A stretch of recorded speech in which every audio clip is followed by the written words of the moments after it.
오늘 말씀은 마태복음 12장 38절에서 45절까지 말씀입니다.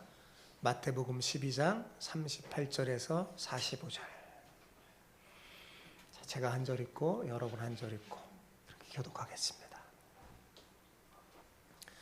그때 서기관과 바리새인 중 몇 사람이 말하되 선생님이여 우리에게 표적 보여주시기를 원하나이다.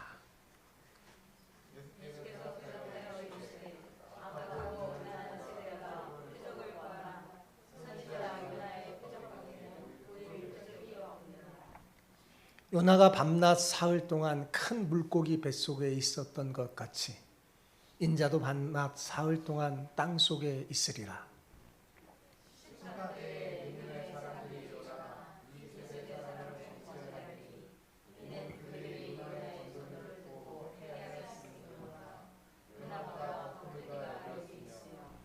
심판 때에 남방 여왕이 일어나 이 세대 사람을 정죄하리니 이는 그가 솔로몬의 지혜로운 말을 들으려고 땅 끝에서 왔음이거니와 솔로몬보다 더 큰 이가 여기 있느니라.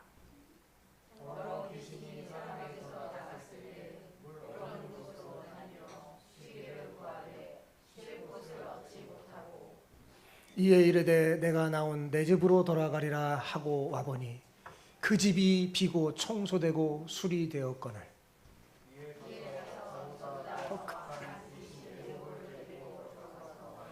그 사람의 낮은 형편이 전보다 더욱 심하게 되느니라. 이 악한 세대가 또한 이렇게 되리라. 아멘.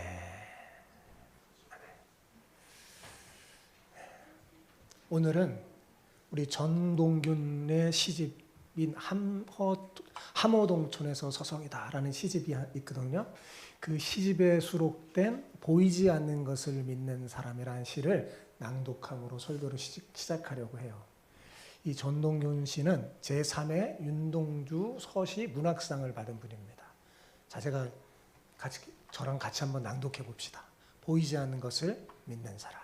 해볼까요? 시작. 봄밤 삼천공원 활짝 핀 벚꽃나무 그늘에서 연인들이 쪽쪽 입맞추는 소리 들린다.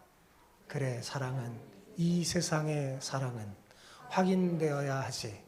눈에 보이고 손으로 만져지고 더운 몸으로 껴안을 수 있어야 하지. 그 다음 구절이 중요해요. 자, 같이 읽겠습니다. 나는 보이는 것보다 보이지 않는 것을 믿는 사람. 눈부신 꽃잎 뒤에 숨어있는 겨울날의 눈보라와 그 속을 홀로 걸어간 사람을 기억하며 아직 꽃 피우지 못한 나뭇가지에 가만히 내 숨결을 불어 넣는다. 숲그늘 비밀처럼 깊어지고 누군가 내 곁에 와 서 있다. 자, 여기 시인은 보이는 것보다 보이지 않는 것을 믿는 사람이라고 했습니다. 봄날에 수려하게 피어난 꽃을 보며 경탄하는 사람이 아니라 그 꽃의 눈부심을 위해서 혹한의 겨울날의 눈보라와 그 꽃잎 언저리로 그 눈보라가 지나갔음을 볼 줄 아는 그런 사람이죠. 그러기에 그는 삼천공원의 연인들보다 훨씬 더 깊은 사랑을 할 줄 아는 사람이 되어서 아직 꽃 피우지 못한 나뭇가지에 가만히 숨결을 불어넣는 겁니다. 그런데 여러분, 제가 왜 이 시를 읽었냐면 그리스도인이야말로 보이는 것보다 보이지 않는 것을 믿는 사람이 아닐까요? 저는 보이지 않는 것을 보는 힘을 가진 사람이 그리스도인이라고 생각합니다. 그리스도인은 바로 이 믿음의 힘으로 세상을 이기는 사람이에요. 봄꽃에 드러난 그 가시적인 결과물만 보지 말고 아직 겉으로 드러난 꽃을 피우지 못한 그 나뭇가지, 그 가지가 있게 만든 그 줄기, 그리고 그 줄기를 지탱하게 만든 뿌리의 내면을 들여다보는 눈이 우리에게 필요한 것 같습니다. 여러분에게 한번 퀴즈 낼게요. 우리 학생들도 있으니까요. 한번 맞춰보세요. 퀴즈를 한번 낼게요. 어떤 일의 대부분이 숨겨져 있고 겉으로 드러나는 것은 극히 일부분에 지나지 않는 말 뭐라고 그럴까요? 와, 맞았습니다. 박수 쳐주세요. 네, 네, 맞았어요? 그래요? 빙산의 일가. 역시 우리 교회 주일학교 학생들은 똑똑해요.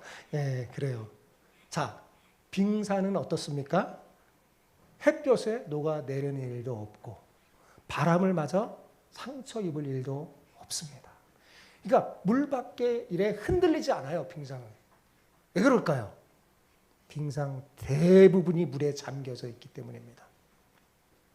저는 이 빙산에 보이지 않는 몸 전체를 볼 줄 아는 믿음의 눈을 가진 사람이 진정한 그리스도인이라고 생각합니다. 이런 믿음을 가진 그리스도인은 세상을 이깁니다. 그런데 안타깝게도 오늘 본문에 나오는 이 서기관과 바리새인들은 이런 믿음의 눈을 가지지 못했어요. 그들은 보이는 것에만 집착하는 사람이었어요. 그러기에 어때요? 보이는 사람은 의식하면서 바리새인들은 사람을 의식하거든요. 그래서 왜 의식하죠? 왜요? 보이는 사람을 의식해요. 그렇지만 보이지 않는 하나님을 의식하지 못하는 거죠. 그러니 표적을 구하면서도 그 표적의 내용인 예수님을 보지 못하는 거예요. 여러분, 표적이 왜 중요합니까? 그건 사인이거든요. 어떤 사인?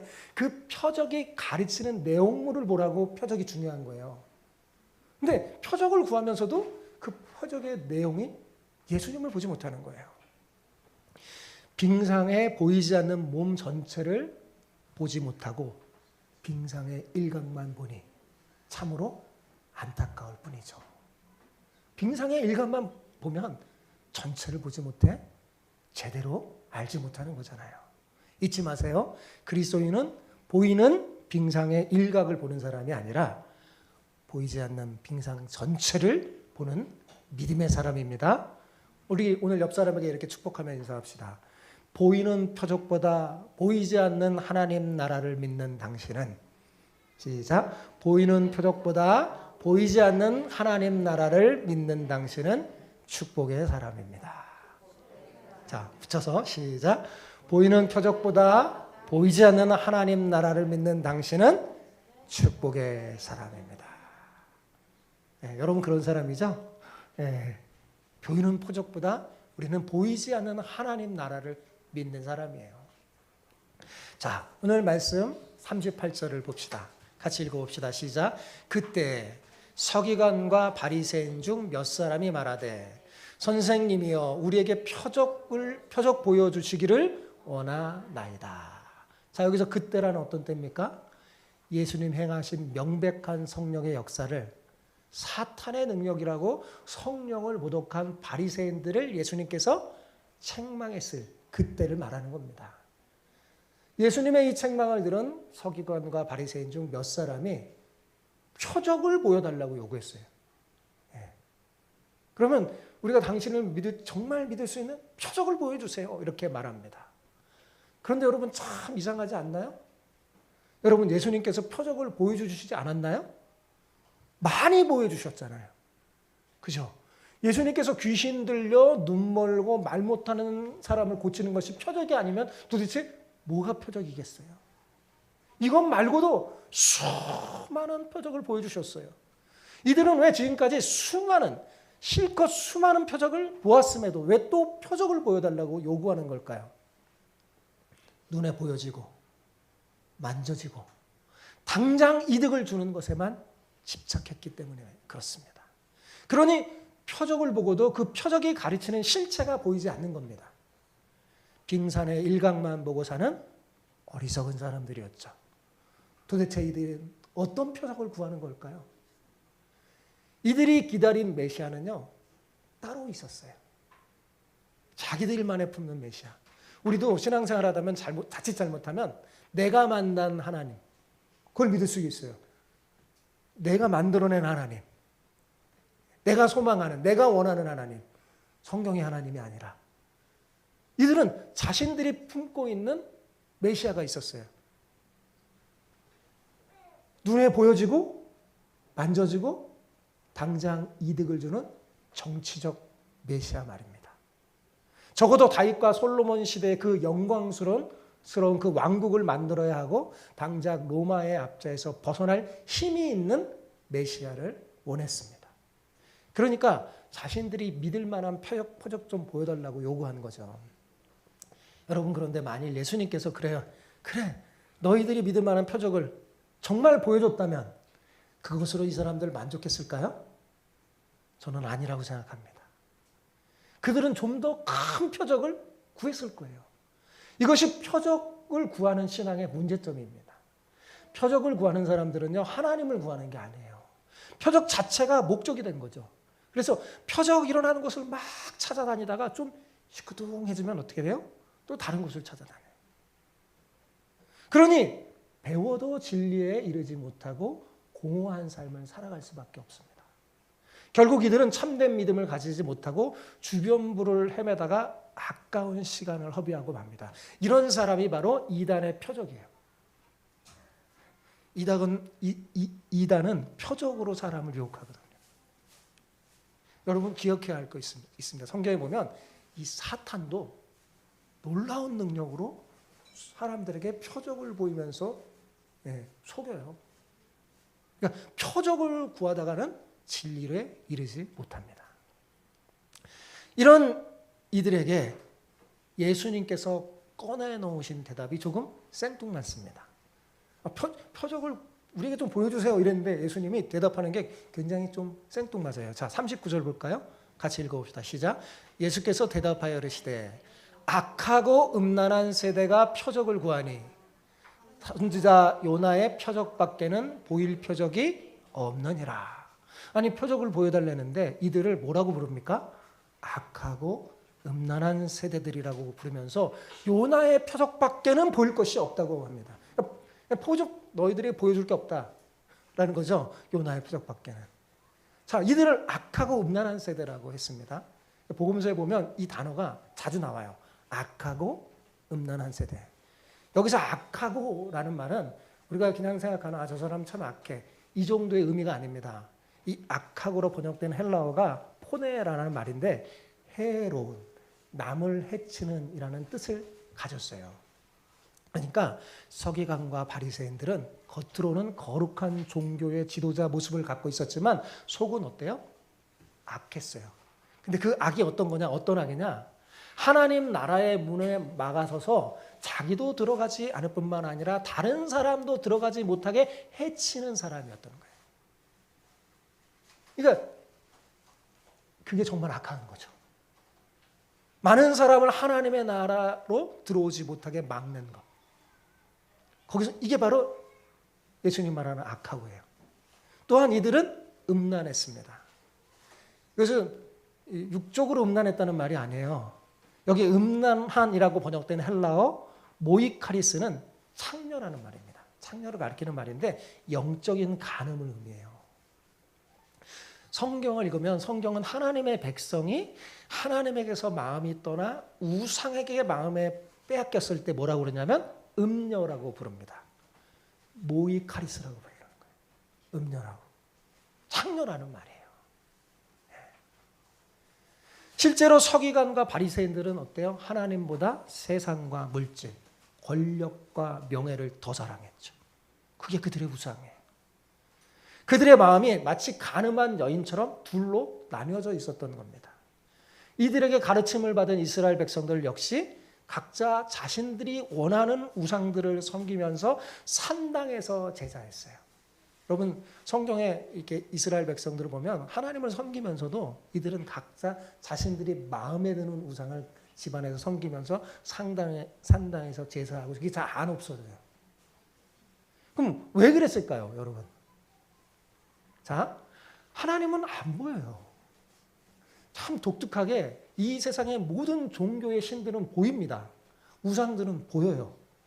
근데 하나님은 안 보여요. 보이지 않는 하나님 대신 우상들은 어때요? 눈에 보이기 때문입니다. 그래서 더 잘 믿는 거예요. 눈앞에 보여져요. 만져지고. 네. 보이는 것이 더 확실하다고 느꼈기 때문에 그런 거죠.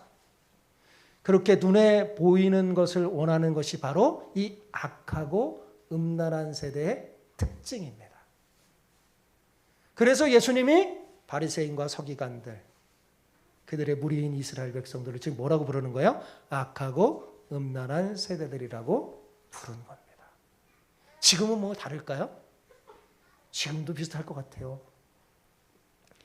자, 그런데 보이지 않는 하나님을 사랑하는 마음이 선한 사람, 보이지 않는 하나님을 사랑하는 그게 선한 거예요. 예? 그런 선한 마음을 가진 사람은 표적이 없어도 돼요. 표적이 없어도 믿음을 가질 수 있습니다. 예. 이미 표적이 가르치는 실체를 갖고 있기 때문이죠. 그런데 마음이 악하고 음란한 사람은 눈에 보이는 표적이 있어야 믿어요. 그것도 제대로 믿지 못합니다. 금방 떠나요. 보세요. 여러분 오병이어의 기적을 체험하고 그걸 봤잖아요. 오병이어 자체가 표적이에요. 그죠? 그 사람들이 막 왔는데 어땠어요? 다 떠나죠. 예수님을 다 떠나죠. 네. 표적을 보고 따르는 사람들의 모습들이 그래요. 서기관들과 바리새인들은 수많은 표적을 보고도 예수님을 믿지 못해서 계속해서 또 다른 표적을 요구했습니다. 그래서 예수님은 표적을 구하는 그들에게 단 한 가지 표적밖에는 보여줄 것이 없다고 말했어요. 그것이 바로 무슨 표적이에요? 요나의 표적이죠. 그렇다면 요나의 표적이란 뭘까요? 자, 40절을 보십시오. 시작. 40절 시작. 요나가 밤낮 사흘 동안 큰 물고기 뱃속에 있었던 것 같이 인자도 밤낮 사흘 동안 땅속에 있으리라. 이 요나의 표적이에요. 자, 그럼 한번 요나를 생각해 봐야 되잖아요. 요나는 어떤 사람일까요? 요나는 본래 아수르의 도성인 니느웨에 하나님의 심판을 선포하고 회개를 촉구하기 위해서 하나님으로부터 보냄받은 사람이에요. 그런데 그는 그 악한 도성이 구원받는 것을 원치 않아서 하나님이 니느웨로 가라고 그랬는데 니느웨로 가지 않고 정반대인 다시스에 가는 배를 타버립니다. 네. 그러자 하나님께서 그의 마음을 돌이키기 위해서 어떻게 했어요? 풍랑을 일으키고 바다에 빠지게 했죠. 그리고 준비된 큰 물고기가 요나를 삼켰어요. 여러분이 안 것처럼. 그래서 물속이 뱃속에서 3일 동안 있었어요. 근데 그 요나서를 읽어보면 물속의 뱃속에서 기도할 때 그가 마치 어떻게 하냐면 자기가 지옥에 있는 것처럼 기도합니다. 수월에 빠져. 정말 죽음을 맛본 거예요. 물속의 뱃속에서. 결국 요나는 그 뱃속에서 하나님 앞에 회개하며 하나님의 은혜로 물고기 뱃속에서 살아나게 돼요. 그래서 어떻게 돼요? 본래 목적지인 니느웨로 가서 심판의 말씀을 전할 수 있게 되죠. 요나의 사명은 죄악된 성읍 니느웨 사람들을 회개시키는 거였어요. 그런데 예수님은 지금 니느웨가 아니라 뭐예요? 이 세상 전체를 다 회개시켜서 하나님의 진노를 돌이키려고 하시는 거죠. 예수님은 그 일을 위해 십자가에 달려 돌아가실 것이고 3일 동안 땅속 곧 무덤에 갇혀 계실 것입니다. 그러나 요나가 물고기 뱃속에서 나온 것처럼 예수님도 어떻게 돼요? 3일 만에 부활하실 거예요. 그때부터 예수님의 제자들은 주님의 증인이 되어 이 세상에 나가 회개를 촉구하게 될 것입니다. 하나님께서는 이스라엘뿐만 아니라 이방 모든 민족이 니느웨 사람처럼 회개하고 돌아오기를 원합니다. 그런 면에서 구약 성경에 요나서는 굉장히 선교적인 성경책이에요. 되게 중요한 책이죠.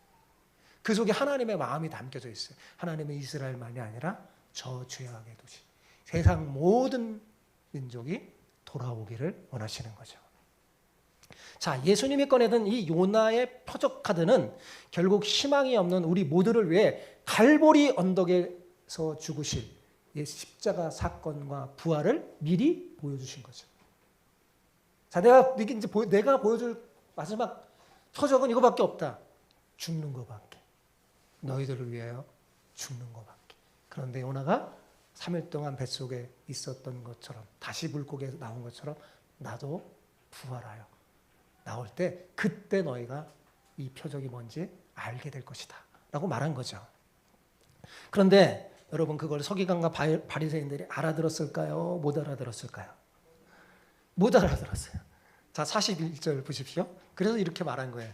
자, 같이 읽어봅시다. 심판 때 니느웨 사람들이 일어나 이 세대 사람을 정죄하리니 이는 그들이 요나의 전도를 듣고 회개하였으거니와 요나보다 더 큰 이가 여기 있으며.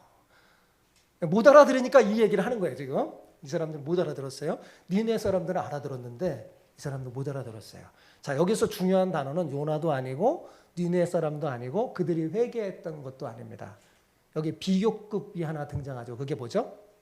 제가 저 빨간 글씨로 써놨잖아요. 뭐요? 요나보다 더 크니. 예, 이게 중요한 단어예요. 여기서 가장. 그분이 누구십니까? 우리 주 예수 그리스도이십니다. 자, 요나가 하나의 표지판이었다면, 표지판은 뭔가를 가르치는 거잖아요. 그렇죠? 요나는 표지판에 불과해요. 그렇다면 그 표지판이 가리키는 실체가 누구라는 거예요? 예수님이라는 거예요.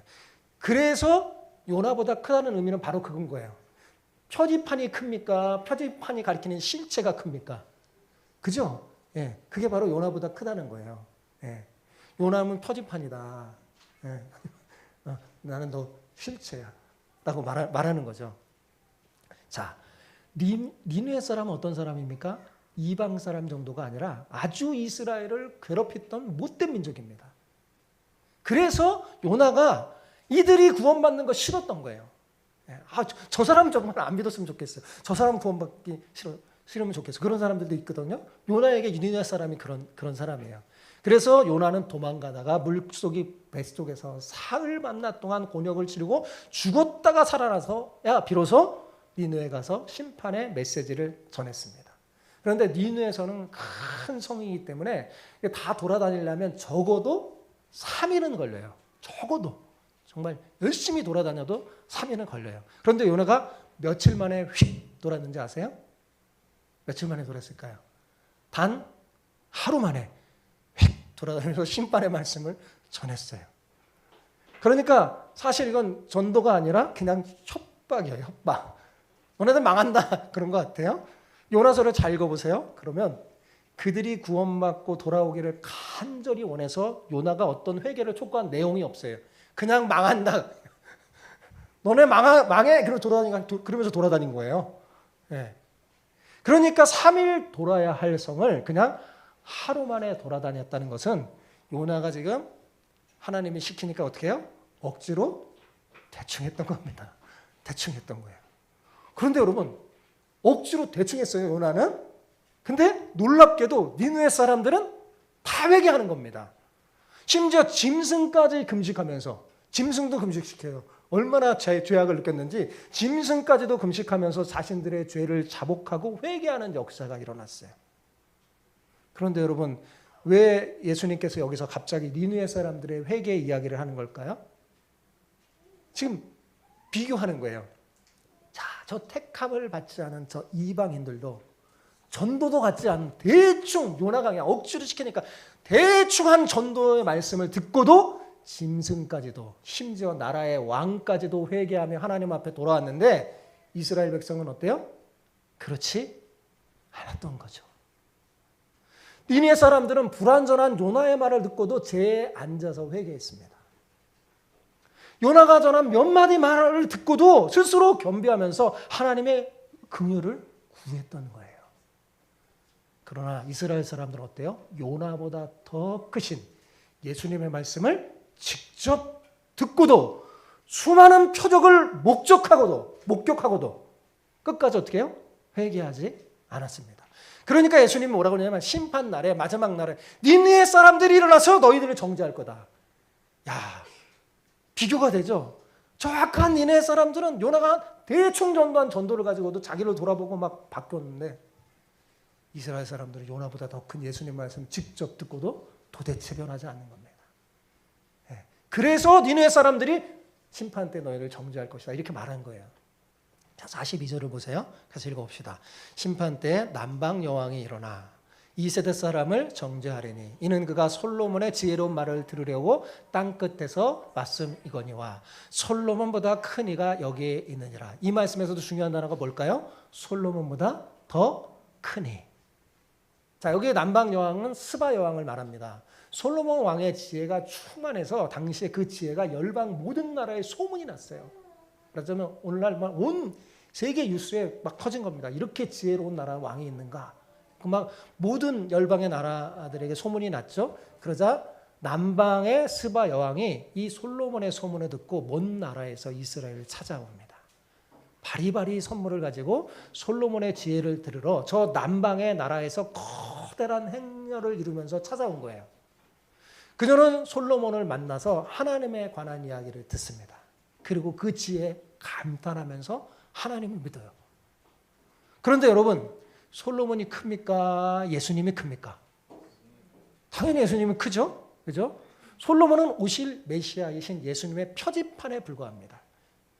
그런데 그 실체가 되시는 솔로몬보다 크신 예수님이 오셔서 하나님 나라를 선포하시는데, 예수님이 오셔서 지혜 자체이신 그분이 지혜의 말씀을 선포하는데 눈 감고 귀 닫고 안 듣는 겁니다. 수많은 표적을 보고도 회개하지 않는 거예요. 그러므로 예수님께서 심판 때 어떻게 해요? 이 남방 여왕이 일어나서 이 시대를 정죄할 것이라는 겁니다. 너희들 어떻게 그럴 수가 있느냐? 하고 정죄할 거라는 거죠. 자, 이렇게까지도 말씀했는데 서기관과 바리새인들은 도대체 못 알아들어요. 그러자 예수님이 또 얘기해 줍니다. 알아들을 수 있도록. 갑자기 더러운 귀신 이야기를 하십니다. 그러니까 이 이야기들이 전혀 내용과 관계가 없는 이야기가 아니에요. 한 가지 이야기를 계속 알아듣게 하려고 예수님이 한 거예요. 자, 43절에서 45절을 같이 읽어봅시다. 시작. 더러운 귀신이 사람에게서 나갔을 때 물 없는 곳으로 다니며 쉬기를 구하되 쉴 곳을 얻지 못하고 이에 이르되 내가 나온 내 집으로 돌아가리라 하고 와보니 그 집이 비고 청소되고 수리되었거늘 이제 가서 저보다 더 악한 귀신 7을 데리고 들어가서 거하니 그 사람의 나중 형편이 전보다 더욱 심하게 되느니라. 이 악한 세대가 또한 이렇게 되리라. 여러분, 금방 우리 읽은 이 말씀 정말 중요하게 우리가 붙잡고 우리를 돌아봐야 돼요. 자, 여기서 더러운 귀신 들린 자는 누구일까요? 비유적으로 말한 건데 누구를 비유한 걸까요? 예수님이 서기관과 바리새인을 비롯한 이스라엘 백성을 말하는 겁니다. 예수님께서 당시 그들의 영적 상태를 설명하기 위해서 비유로 말씀해 주신 거예요. 더러운 귀신이 한 사람에게서 떠났습니다. 그런데 그 귀신이 나가서 쉴 곳이 없었던 거예요. 물이 없는 곳으로 돌아다니면서 쉴 곳을 막 찾아다녔지만 어디 봐도 쉴 곳이 없었어요. 그래서 귀신이 그냥 내가 나왔던 집에서 다시 들어가야 되겠다 하고 생각하고 전에 자신이 머물던 사람에게 다시 돌아갔어요. 그랬더니 자기가 살던 집이 깨끗하게 청소되어 있는 데다가 비어있기까지 한 것입니다. 자, 그러니까 이 귀신이 다시 들어가 살기가 좋겠어요? 싫겠어요? 너무 좋아요. 깨끗하게 수리되고 비어있어요. 특히 중요한 건 비어있다는 거. 빈집이라는 겁니다. 빈집. 예. 그런데 이 귀신도 전도하나 봐요. 귀신도. 이 귀신 보니까 자기가 혼자 살기에 너무나 과분한 집이 됐어요. 그러니까 어떻게 되냐면 자기보다 더 힘센 귀신 동료들을 데리고 들어가서 잘 살았다는 이야기입니다. 잘 살았다는. 자, 45절을 다시 한번 읽어볼까요? 시작. 이에 가서 저보다 더 악한 귀신 7을 데리고 들어가 거하니 그 사람의 나중 형편이 전보다 더욱 심하게 되느니라. 이 악한 세대가 또한 이렇게 되리라. 자기보다 더 센 7명의 동료 귀신을 데리고 들어가니까 이 사람의 형편이 과거보다 더 나아졌을까요? 나빠졌을까요? 나빠진 거죠. 그러면서 결론적으로 이렇게 말합니다. 이 악한 세대가 또한 이렇게 되리라. 이 악한 세대가 뭐예요? 악하고 음란한 세대. 보이고 만져지고 당장 이득을 보는 것에만 집착하여 움켜쥐는 악한 마음을 가지고 하나님보다 그런 것들을 더 사랑하는 그 세대, 이렇게 될 거다라고 좀 말하는 거죠. 이것은 수많은 표적을 경험했던 이스라엘을 비유한 거죠. 이스라엘 백성들은 예수님을 통해서 하나님 나라를 체험했습니다. 그들은 예수님의 가르침을 통해서 율법 정신에 대해서 보다 분명한 깨달음을 얻기도 했어요. 그들은 예수님 만나서 치유함을 경험했습니다. 악한 영들이 그들에게서 떠나고 진리의 빛이 비춰졌죠. 자, 그렇다면 그 다음에 그들이 해야 할 일이 뭘까요? 바로 이 예수님의 자기의 빈 마음에 영접해야 되는 거겠죠. 예수님을 그리스도로 영접하고 자신의 주인이 되어 주실 것을 요청해야 했을 겁니다. 그들이 온전한 하나님 나라 백성이 되기 위해서는 예수님을 믿을 뿐만 아니라 주님의 통치를 받아야 했어요. 그러나 이스라엘 백성들은 어땠나요? 이걸 거부했죠. 그랬더니 어떻게 됐어요?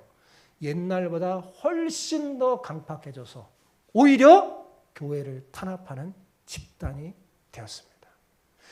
이들은 그들이 떠나갔던 귀신이 자기보다 더 강한 귀신들과 함께 들어와 지배했기 때문에 그렇죠. 이로 인해서 그들의 형편이 이전보다 훨씬 더 어렵게 됐어요. 자, 이스라엘 백성들이 이거는 구약을 한번 하나님이 요약해 준 거예요. 이스라엘 백성들이 죄로 인하여 열방의 포로로 끌려가 잡혔죠.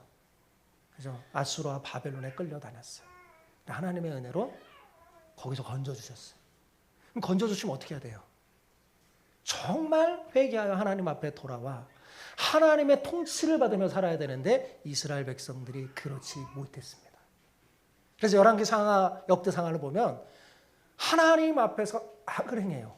왕들이 이스라엘 백성들이 악을 행해요. 그 결과 어떻게 됐습니까?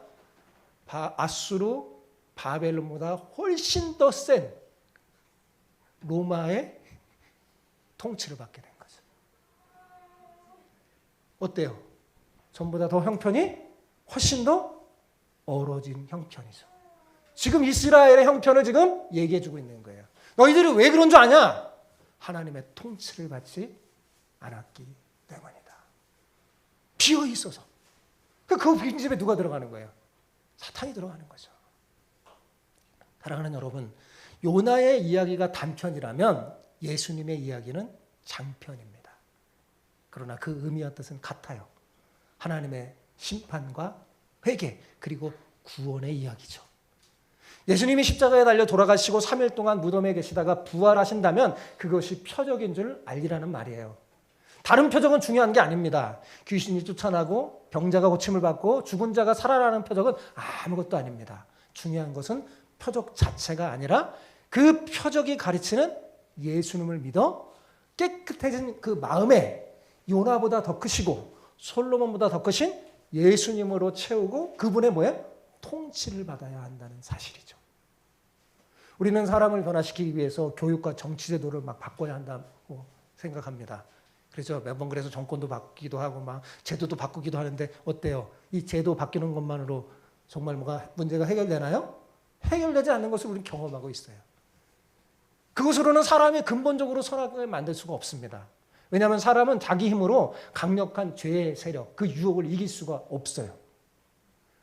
우리가 죄를 이기고 하나님의 뜻에 순종하기 위해서는 죄보다 강한 주님의 통치를 받아서 성령을 쫓아 행해야 됩니다. 우리가 온전히 변화되어 하나님 나라를 경험하기 위해서는 예수님을 주인으로 모시고 그분의 통치를 받아야 돼요. 여러분의 마음에 예수님을 주인으로 왕으로 모시고 그분의 통치를 받아야 돼요. 그렇지 않으면 우리는 훨씬 더 강한 악한 세력들에 의해서 정복당하고 말 것입니다. 사랑하는 성도 여러분, 여러분은 어떤 사람입니까? 눈에 보이는 표적을 구하는 사람입니까? 아니면 그 표적이 가르치는 실체인 예수님을 따르며 눈에 보이지 않는 하나님 나라를 구하는 사람인가요? 주님을 믿는다고 하지만 그저 가만히 있는 신앙인인가요? 아니면 교회를 통해서 지속해서 성령의 공급을 받아 주님의 통치를 받아 살아가는 신앙인인가요? 이 시간 여러분 자신을 살펴보시기 바랍니다. 영적 세계에서는 여러분 이것도 아니고 저것도 아닌 중간지대는 없어요. 그래서 계시록에 뭐라고 그랬어요? 너희가 뜨겁든지 차든지 하라. 중간지대는 없어요. 네. 우리 마음이 예수님이 아니면 사탄에게 지배되게 돼 있습니다. 그러니까 여러분의 빈 마음에 예수님의 왕으로 딱 있으면 누가 감히 들어옵니까? 저 귀신 들어올 수가 없어요. 예수님 무서워하거든요. 근데 비어 있는 집은 어때요? 들어가는 거죠. 들어가는 거예요. 예? 우리 마음이 예수님이 아니면 사탄의 지배하에 놓일 수밖에 없다는 사실을 명심하기 바랍니다. 저는 우리 주마음 가족 모두가 예수님을 주인으로 모시고 하나님 나라를 구하는 세대가 되기를 소망합니다. 표적을 구하는 세대가 아니라 하나님 나라를 구하는 세대.